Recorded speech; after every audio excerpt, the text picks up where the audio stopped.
This is the Football Show. What a huge game in prospect tonight. Then Manchester City at Tottenham in their pursuit of an historic fourth straight Premier League title. Let's speak to the former City defender, Danny Mills. There he is. Wonderful to see you, my friend. Before we look ahead to tonight's blockbuster game, Tottenham City, let's reflect on Villa-Liverpool last night. It was a result, I guess, that Pep Guardiola didn't really want, because he wanted Tottenham with no chance of making the Champions League. So has this changed things for both sides? No, I don't think it has. Pep will want to win every single game. You know, he will know that. There will not be any consideration that a point or a draw would be enough. And again, it's a really difficult one. I understand a lot of Tottenham fans thinking that, OK, maybe, you know, they'd rather Spurs lose and Arsenal not win the title. And I get that. That's a fan's perspective. But that won't be the players' perspective. There'll be players playing for new contracts, for a move. And the fact that they want to be in the first team next season. You know, what the fans feel and what the players feel will be completely different. The players will be going out tonight to win that game. And Pep will know that no matter what, even if there was almost nothing to play for. So Pep will go out there with the same attitude pretty much for every single game that he goes into. They want to play well and they want to win it.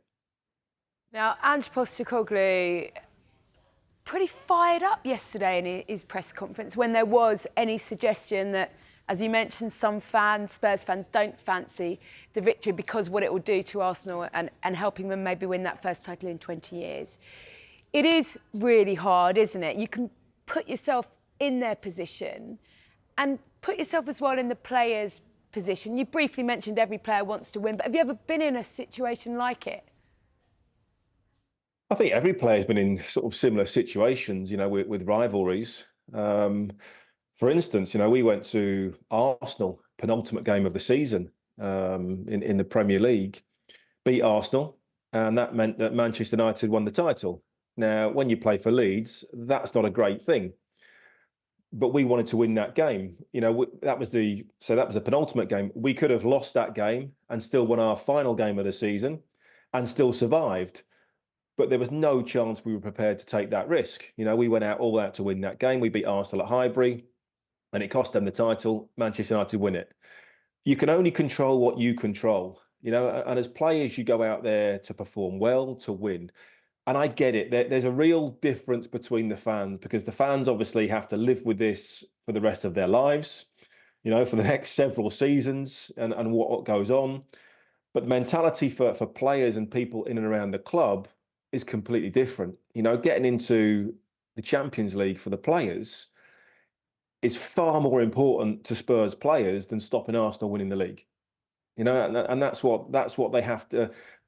I know that some of the fans don't necessarily think that, but I assure you that is the case. Every one of those Tottenham players would much rather be playing in the Champions League next season than finishing 5th, 6th, and Arsenal winning the title.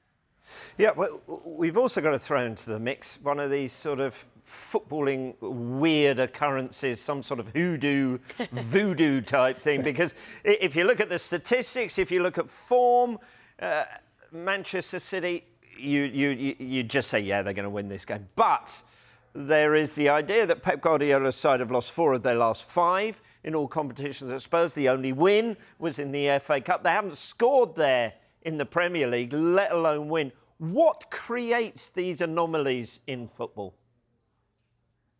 Who knows, Rob? It's one of those strange things, isn't it? You know, it's sometimes when you pick a club out of the golf bag and you just have the yips with it, you know, for whatever reason, just because it's got a certain number on it, you can't hit it. You can hit every other club in the bag perfectly, but there's one that sort of you pick up and you just go, it doesn't feel right. I don't like it. Something goes dramatically wrong in our psyche at times. There's a bit of coincidence as well. You know, Pep will be looking at it thinking, well, you know, these rules are there to be broken. The sort of form that City are in at the moment, I said they will be all out to win it. They are imperious, you know, when they are pushing for titles. We've seen that over the last several seasons. Sometimes you just get, these anomalies where it's just a bogey side, and strange things happen at times. But sooner or later, that has to change.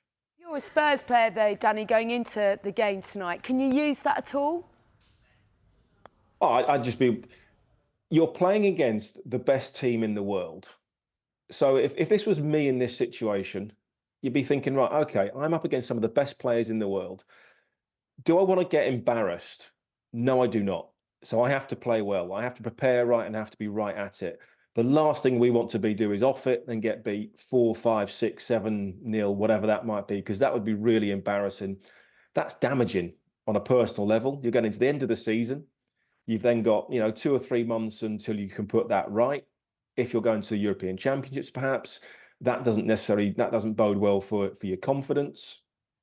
On the other side of that, I'd be thinking, right, being up against the best players in the world, I want to prove myself. I want to show everybody else how good I am. Let's go out and beat this team, because all of a sudden that elevates me as a player, as a person. Personally, that puts me on another level. We might be talking tomorrow morning. Look how good Van der Ven was. Look how good Maddison was. Oh, maybe now he needs to be in the Euro side. There's all these things. I think we know deep down players are incredibly selfish, and players will play for themselves first and foremost. They will all have their own agendas, whatever that may be. But I can assure you, there's not a single Tottenham player that will go out there tonight wanting to lose that game, that want to be put in a bad performance, be embarrassed and damage their own reputation.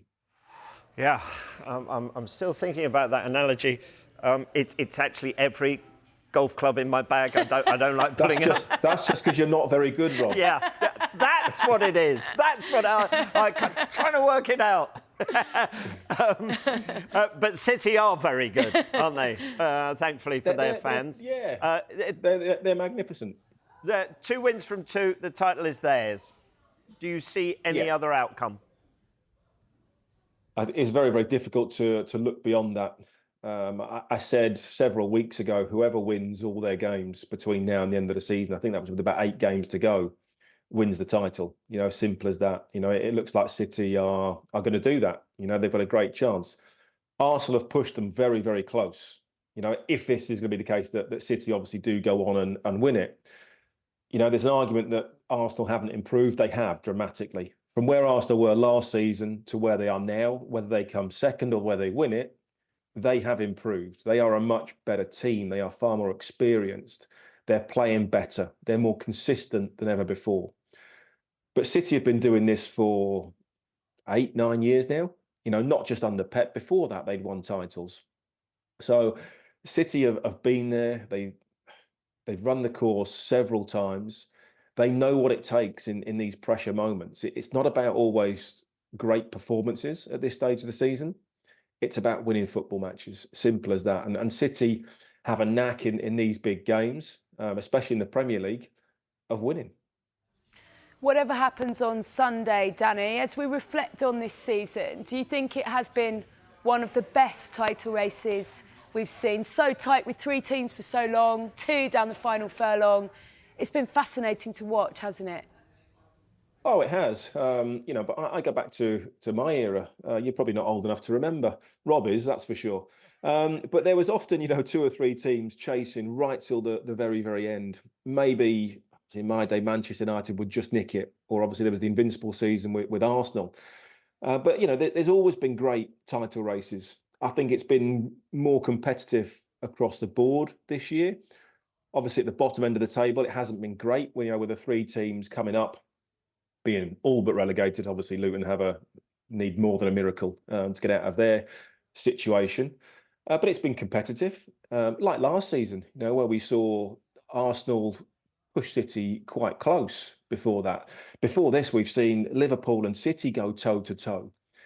There's been very few occasions where there's been, more than 2 or 3 teams in it, in going into the last 10 games of the season. That's just how it's pretty much always panned out. I think like any other, it's had its brilliant moments, it's had its odd moments, its strange moments, its funny moments, disaster moments.